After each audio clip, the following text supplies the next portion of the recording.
What a Okay. tech savvy. And away we go. The broadcast is now starting. All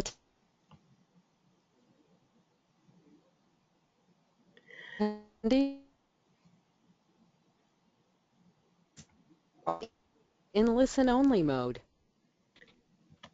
Good afternoon, everyone. My name is Janice Hurley from BedandBreakfast.com, and you should be seeing our screens now. And I wanted to mention that it does say Sarah Schuster over my name, so if you're confused, wondering why is that Janice and it says Sarah Schuster, that's because of the way that GoToWebinar is set up. So I just wanted to welcome everybody here today. I am thrilled that we're able to have the team from AIHP with us today for this Q&A session. We are going to be spending some time this afternoon going through some of the top items that they wanted to share with us, and then we're going to open it up for Q&A. So I am going to pass it over to Michelle McVeigh, who's going to take it from here. Janice, thank you so much. Thanks for having us, and thank you everybody for joining us here this afternoon. We're going to go through just a handful of slides, and as Janice mentioned, we're going to open it up afterward to all your questions, and we're happy, of course, to answer them. We're just going to talk about a couple of things here for those of you who might not know a little bit about who the Association of Independent Hospitality Professionals are. We're going to share a little bit about our vision and sort of where we're going in the near future. So who we are. AIHP really came about because of what we felt was sort of a void in the industry. It's a group of seasoned hospitality professionals who felt very passionately about the industry and decided to come together about 9 months ago and form a nonprofit trade organization. The organization focuses on best practices for success for independent hospitality professionals and their allied partners through education, advocacy, networking, and more. And we're going to talk a little bit about that in just a minute. And the important thing, sort of the tenet that we believe as an organization is AIHP is its members. So AIHP's mission, we exist to promote and support the sustainability of small lodging hospitality establishments in a changing environment through networking, advocacy, professional development, and progressive business practice. Our mission is to support members through educational value and advocacy and offering real benefits tied to helping our members grow and prosper. AIHP vision, this is really sort of the ethos behind the association. We love innkeeping. We want to provide the best experiences and memories for our guests. We love the generous friends associated with hospitality, and we love the thought-provoking conversations, learning, and fun that comes from our community. I want to talk a little bit about AIHP and our elected board. Dean, do you want to chime in and just share a little bit of information? Sure, I'll be happy to. Thanks also to everybody for joining us today. Let's start with the association, the organization first, because that's what's so exciting about AIHP. It's not too often that you get to start an association and build it from the ground up, and that's what we've been able to do at AIHP.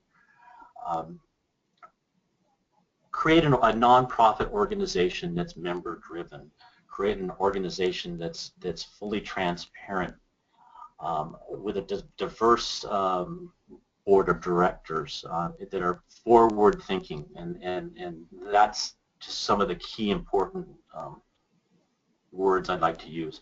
But speaking of our diverse board of directors, you'll see there, I'll pull out a few individuals.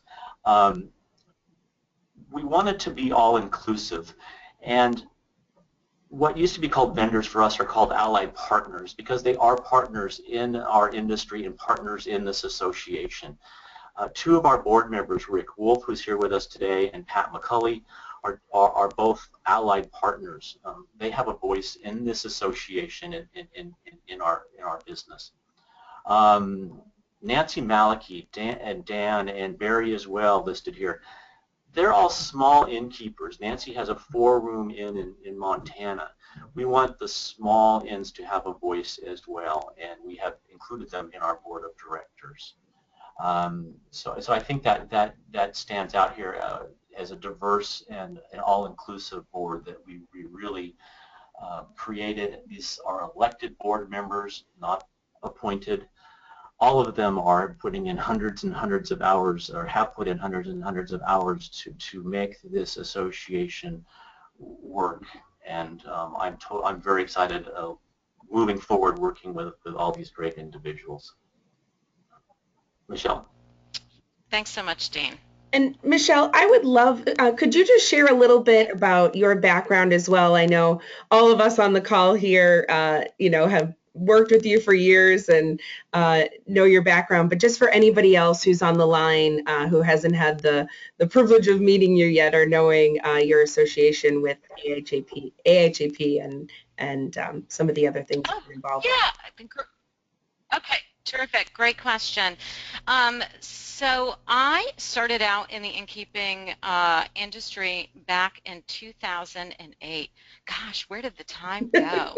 I know, it's like, wait a second, how are we at almost 2016?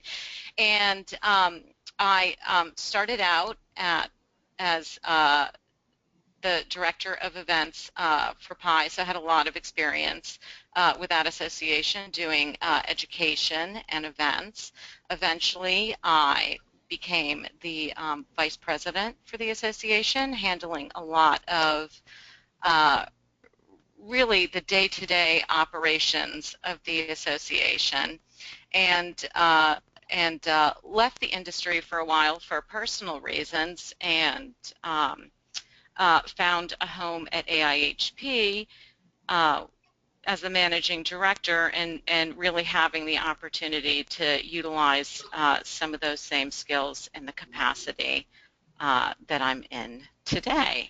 So that's sort of the quick abridged version, but that is my background.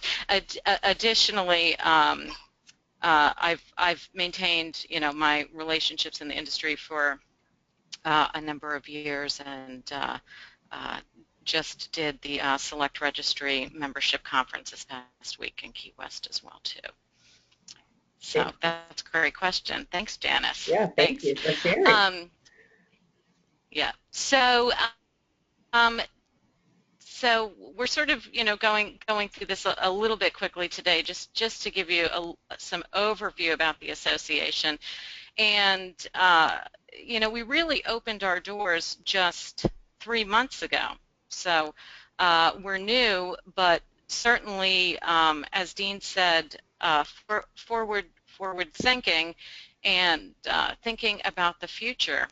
And sort of 3 of the arms of the association that we really are built upon: education, networking, and advocacy.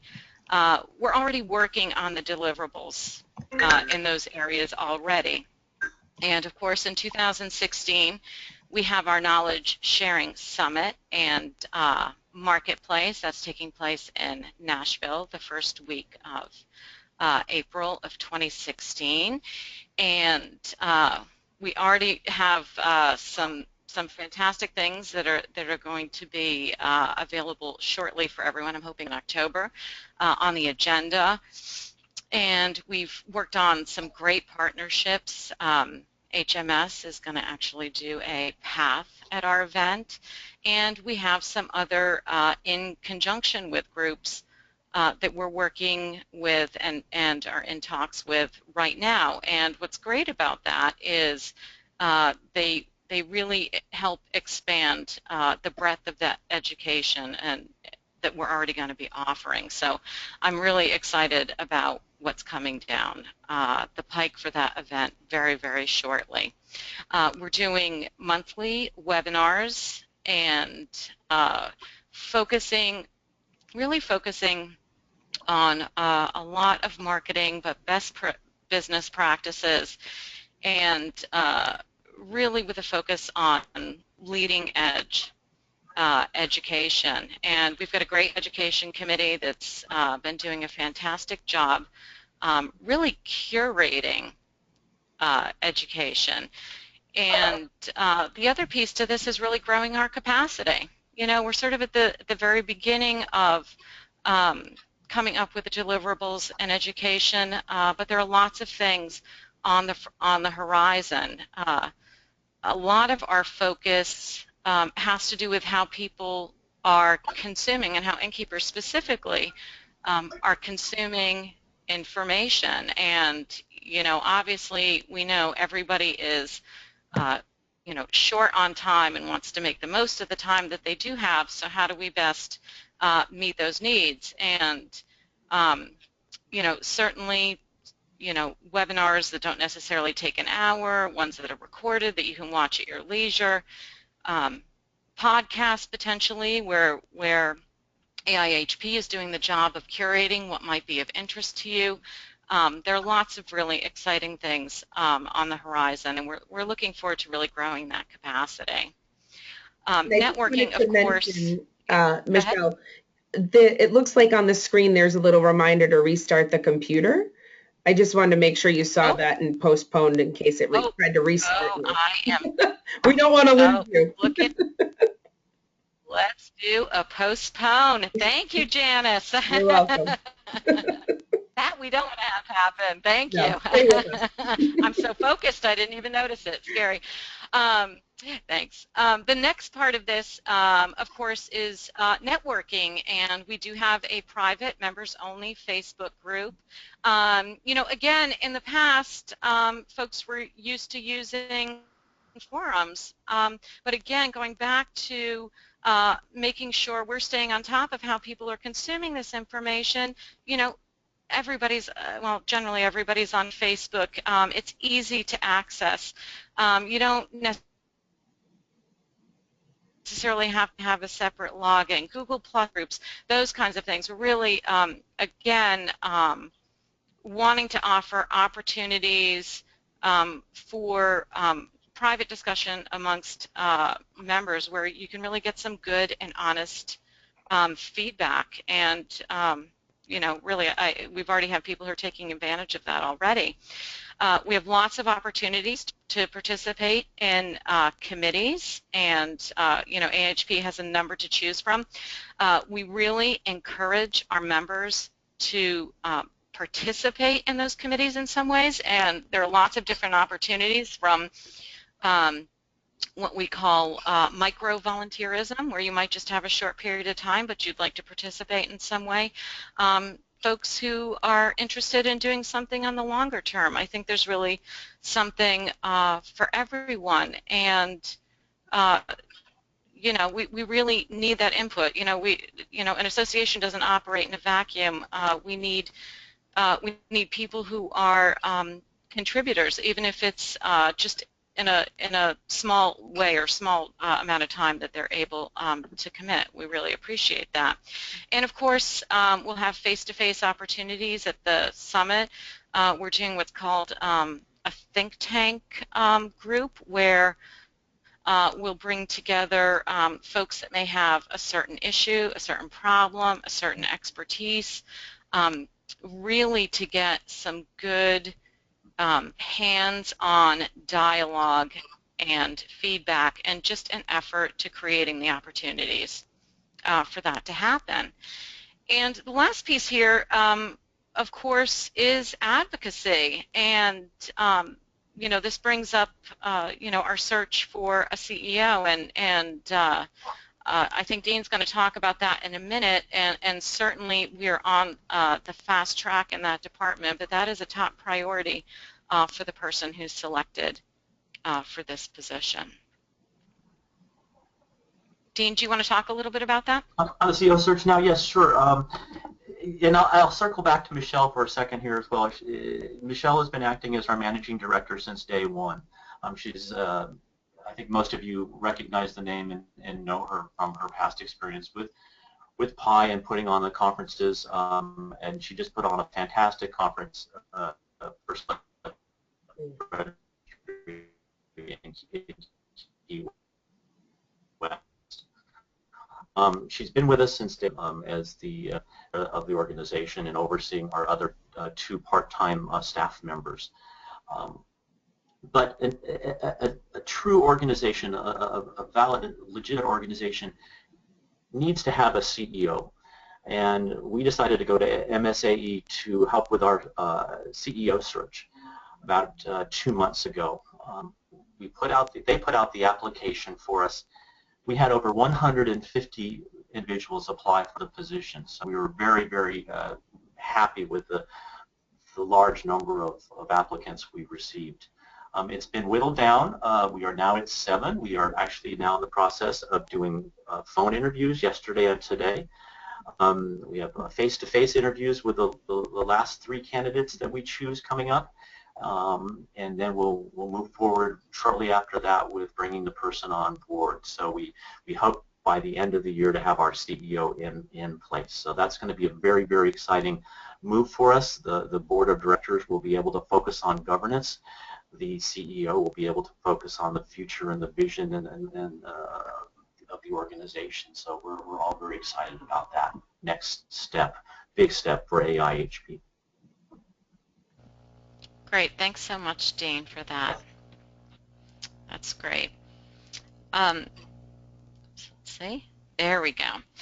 One thing I would like to mention here, this is our logo for B&Bs for Vets, is AIHP is working, and Dallas is going to talk about this in just a second, on this industry-wide initiative, and we're really excited to be able to be a part of this.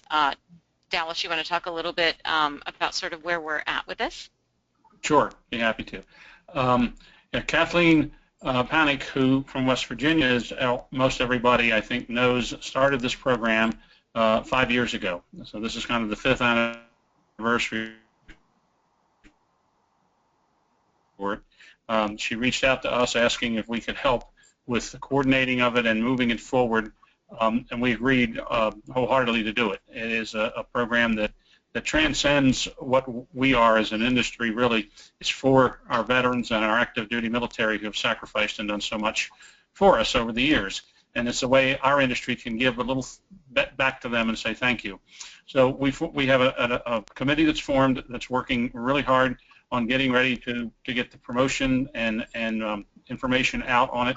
A website is being developed. It will be ready very soon. It's going to be an interactive website where B&B owners can go out and log in and list their property, the information, contact information, etc., and what they're offering. If it's 1 room, if it's 4 rooms, whatever it may be.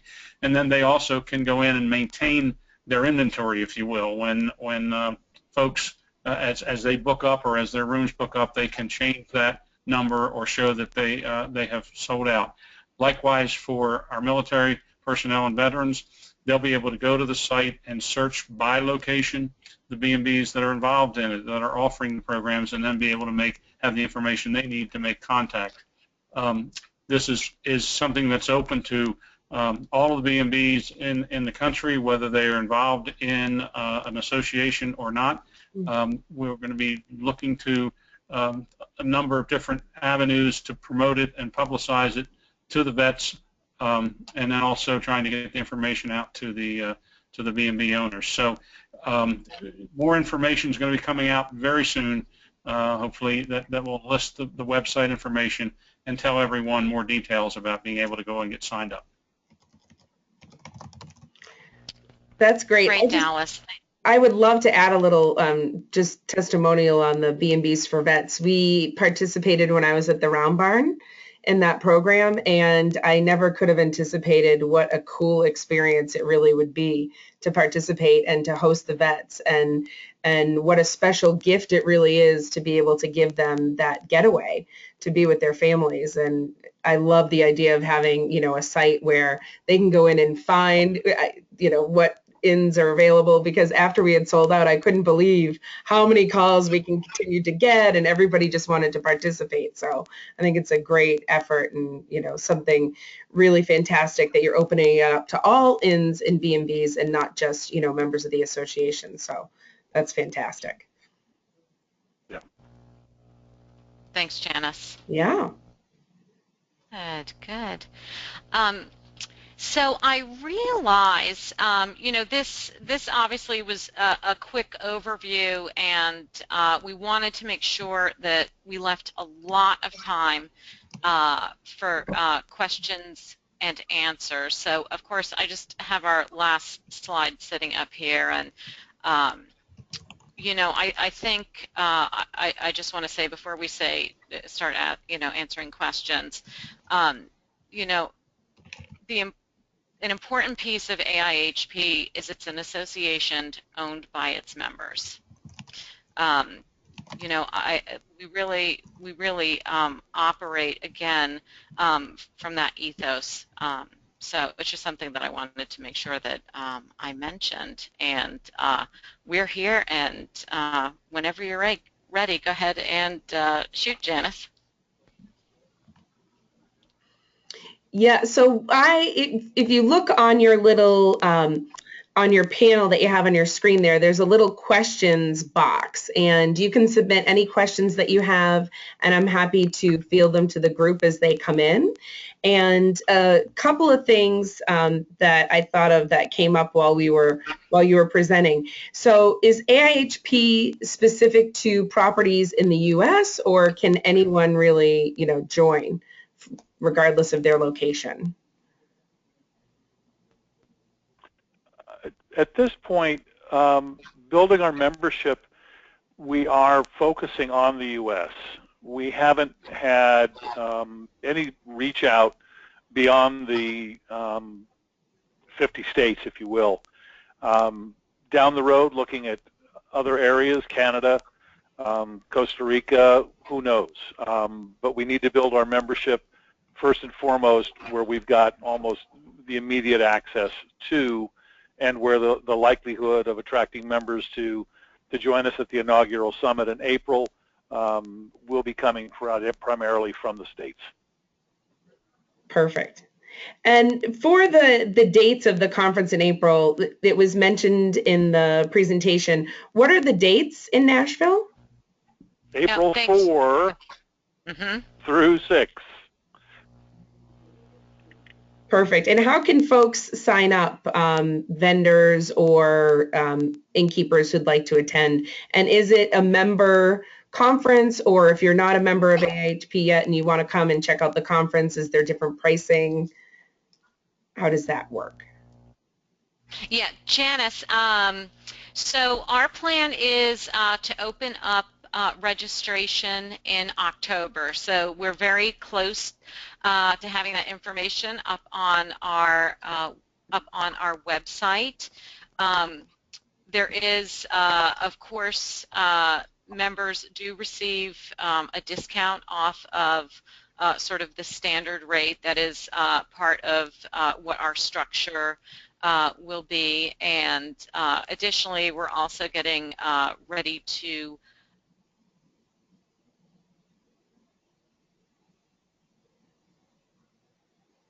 launch the vendor, and we're very close to the point of having that ready to go, and so certainly many of you will be hearing from us shortly.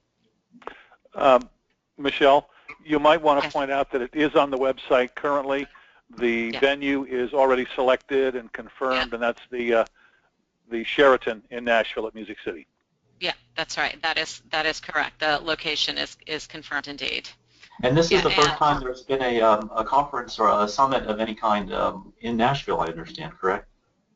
Yep, I believe, in my memory, I believe that is correct, as a matter of fact. And it's a great venue. Gives us lots of room and room to grow potentially, which I would love to see.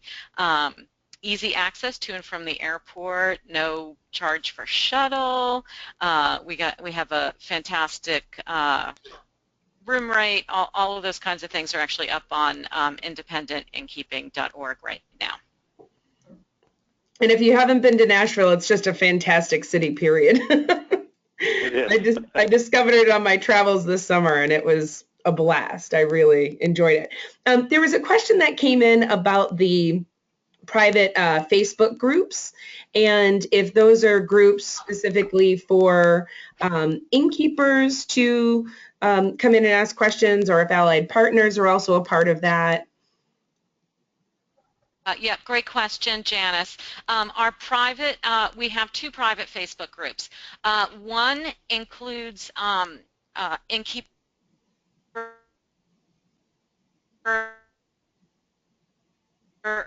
members, but it also includes any of our future innkeepers as well too. It's open to anybody who is a member.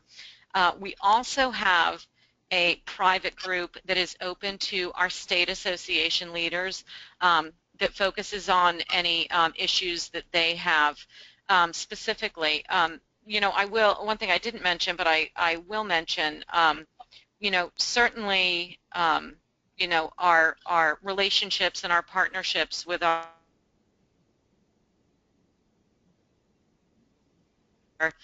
state association leaders. AIHP is making an effort to actually try to get to some state association meetings and helping support our state associations in that way. I know Jim Leach, who is one of our board members, just represented AIHP at the Texas Bed and Breakfast Association in San Antonio last week, and I know he got some terrific feedback, and you know, certainly you can expect to see us at some other state association events as well.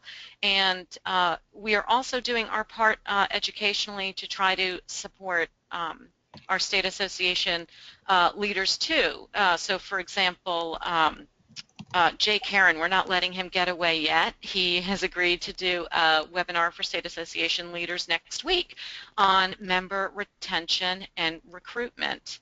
Again, that really is a piece of our effort to support our partners, our state association partners in that way too. Great. A question just came in, and it's from a couple of innkeepers. Besides from being owned by its members, how does AIHP differ from PI? And I think this is probably a question you get quite often. I think a lot of that, this is Dean, as I stated in the beginning, that being a nonprofit organization that is member driven, the members are the owners, so we listen to our members. Being all-inclusive, we have a very diverse, very welcome group of members that we've brought in. Forward-thinking, looking to the future, not to the past. We learn from our mistakes and we're looking forward. I'd like to add something to that, in that having been involved in this industry and a part of another association since a long time ago, we are clearly making strides to be exactly as we present ourselves, inclusive. And when you look at the elected board as opposed to an appointed board, or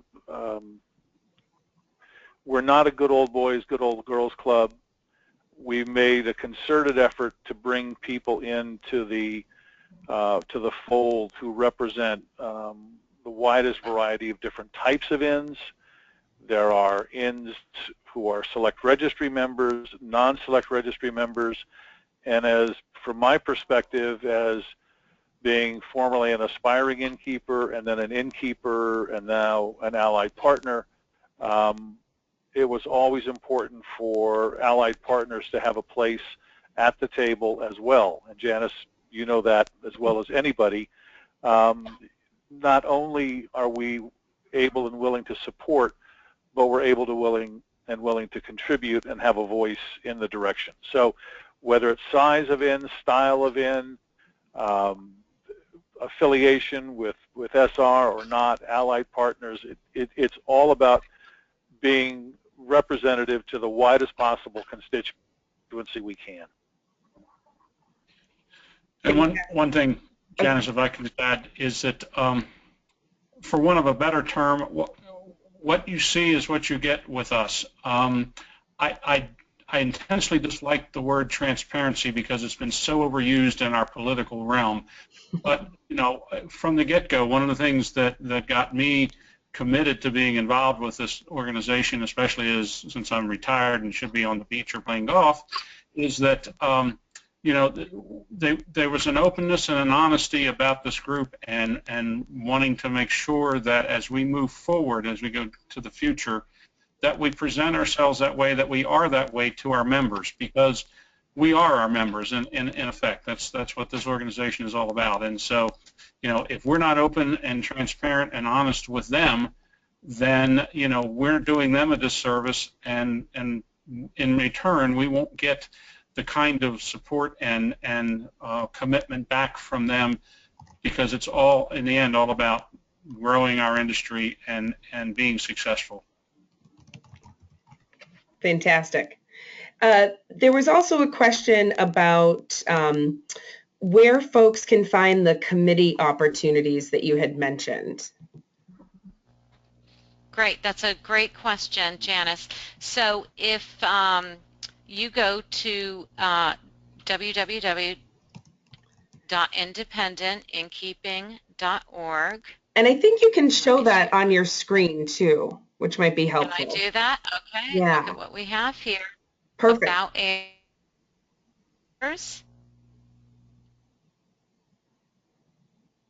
Okay. So you can see some of our committees listed here. And it even says where we have seats open, where we'd be interested in having people participate. And as time goes on, I expect this list certainly to grow, you know, depending on what kind of projects we're working on. So, you know, on the last slide that I had shown, that's got my phone number on there. And if somebody is interested in participating, you know, please, we really we welcome that participation. Great. There was also a question, how many inns are currently members?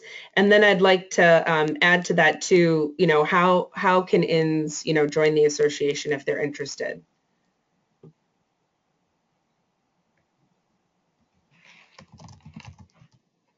At the present time, our membership, at least when I looked yesterday, because it grows each day, we've got 243, I think it is 244 members.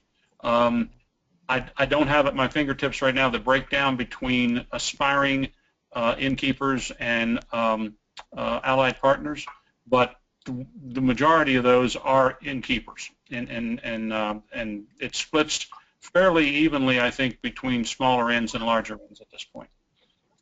That number keeps moving forward, and as we move forward, and it's a, you know, given, you know, no longer than we've been in existence, it's a pretty good number to have, I think, at this point.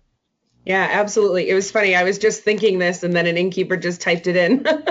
Of the inns that have become, you know, founding members and are participating in it, do you know how many different states are represented? That's a good one.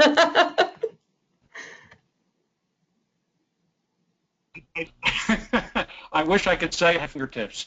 I can just tell you that there is a fair number of states around the country. As I'm sitting here rolling it through my mind, we've got them from Florida to Washington, from California to Maine, you know, Oklahoma, Texas, Virginia, South Carolina. There may be a state, and it could be like South Dakota or someplace Nevada that I'm not thinking of right now, that I don't see on that list. But we've got a representation from a large number of states.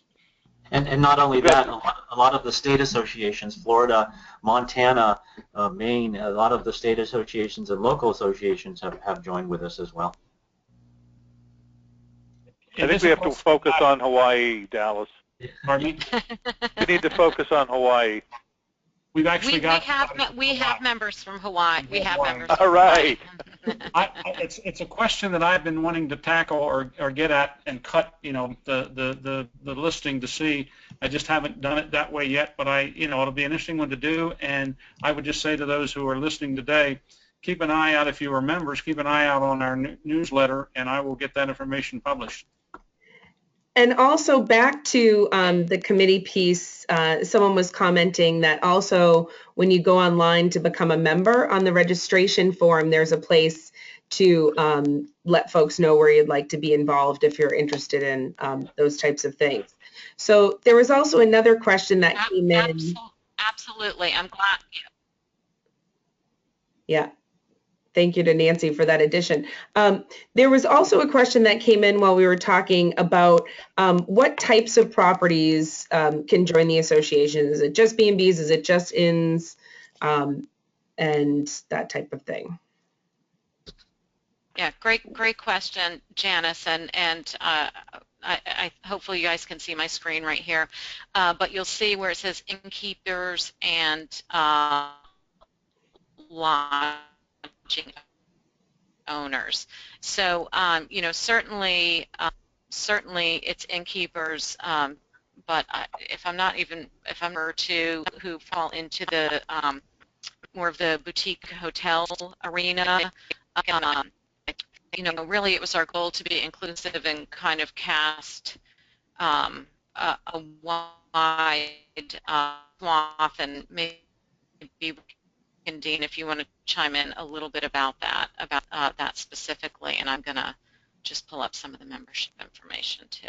Early on, clearly the majority of our members are B&Bs and country inns, but there are a number of boutique properties, as Michelle mentioned, particularly some of the boutique motels that are cropping up that are sort of hybrid properties. We don't have members who are what we would consider flag members. Flag is in a Marriott or a Western or any of the national chains. But we look at properties from boutique motels and boutique large, up to 25, 30, 35 rooms as being important to us, and us having the ability to be important back to them. And we've broken out our membership rate there for smaller, to be inclusive for the smaller properties as well. As I said before, they're very important to us, and we want them to have a voice, and we want them to be able to afford to be a member. So we've given a little lower membership rate for them.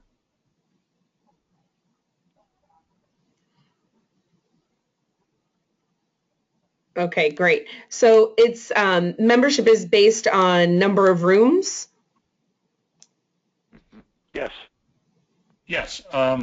We've got two different levels of membership for those properties that are 5 rooms or less, and those that are 6 rooms or more.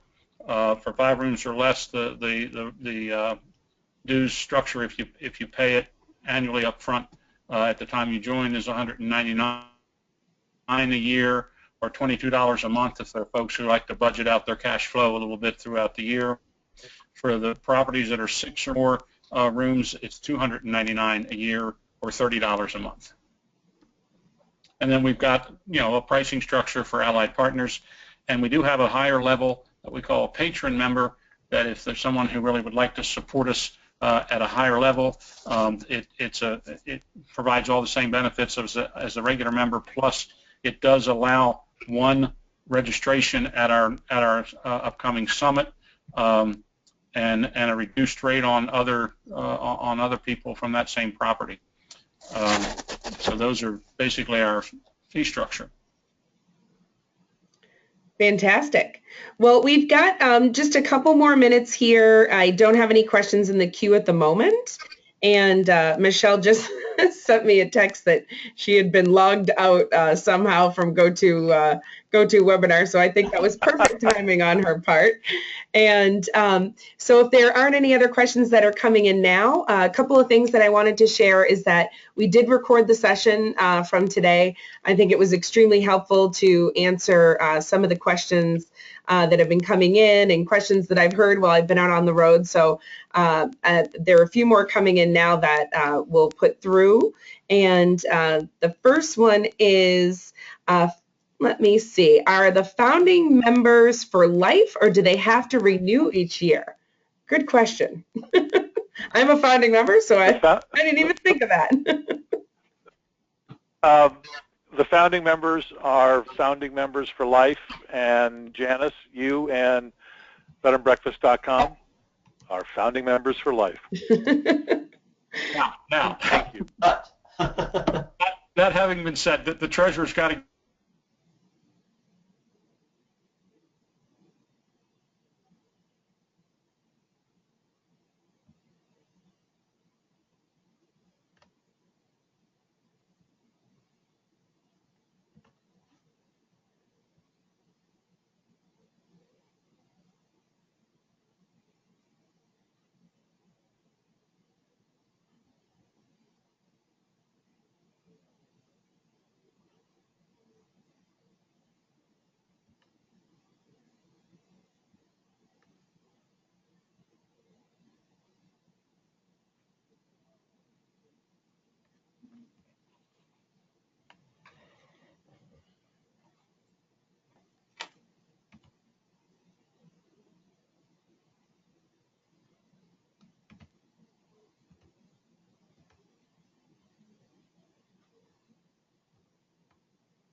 Okay, I think that we're having some